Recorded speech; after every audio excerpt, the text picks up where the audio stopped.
Chemical, here we go. So years of chemical fertilization, how deep does it go?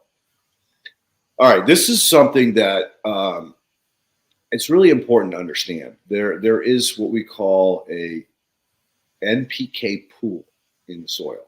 So not all of it is mobile enough to wash out, but what is mobile enough to wash out is catastrophically destroying our streams, rivers, lakes, Gulf of Mexico, you name it, all of the Mother Earth's uteruses. So any major harbor, Chesapeake Bay, Puget Sound, and I can go on and on and on. And the Gulf of Mexico happens to be one of the biggest. But prior to mass use of NPK, those places were fertility gold mines. There was just so much food and fish and bait and you name it in those places. They were Mother Earth's uteruses. Yep. So when you talk about nutrient mobility, you're talking about the stuff that's able to travel down into the soil profile, into the groundwater, and then eventually make it out into the waterways. So a lot of it makes it into the waterways. Obviously, you know what the catastrophic effects that we've had on this planet so far based on that simple bit of information of what's getting into the waterways. Beyond that, there's still a lot more fertility in the soil. Technically, like I know Elaine will talk on this, that based on how many pounds per acre farmers are sold, I use that word very carefully, sold to use, because the fertilizer companies know a certain bit of it's going to go away. And the rest of it is, well, I want to make more money too. So I'm going to tell the farmer he needs 10 pounds per acre, not 5 pounds per acre. Right. So technically, we don't need anything more. We literally could live for hundreds of years on the nutrient pool that is present in the existing soil. And to some degree, we kind of unlocked a little bit of that with Kyle. Like, yeah, we had those high levels of protozoa, but he also had high levels of fertility in the plant based on the chemistry pool. Now, did we deplete the chemistry? Fuck no. Do we knock it back a notch? Yes. And we have the data that shows that. So based on what we knocked it back, you can project out, oh yeah, he's probably never need another bit for 100 years if the biology can do what it needs to do.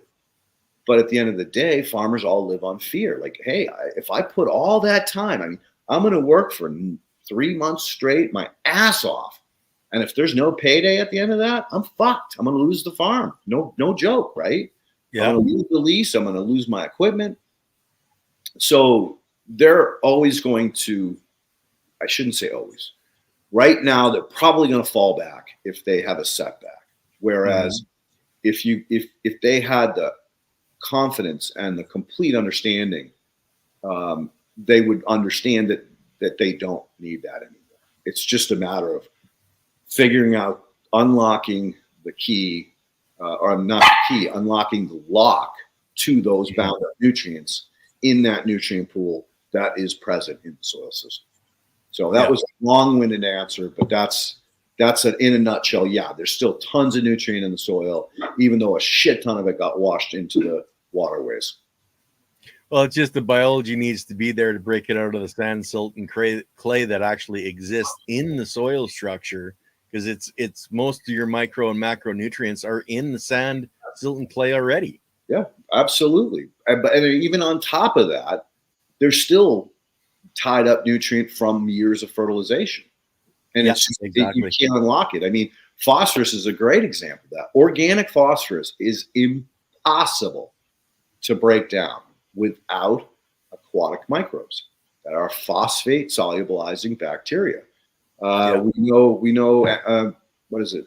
Mammoth P. I mean, his claim to fame was he isolated 5 different phosphate solubilizing bacteria as part of his PhD, and then went on to patent it and produce these in lab, and they work great. But again, the difference between in vivo, which means coming out of nature, versus in vitro is that the in vivo ones will colonize, where the in vitro ones will only live for a certain period of time in that soil system because they're not equipped to survive.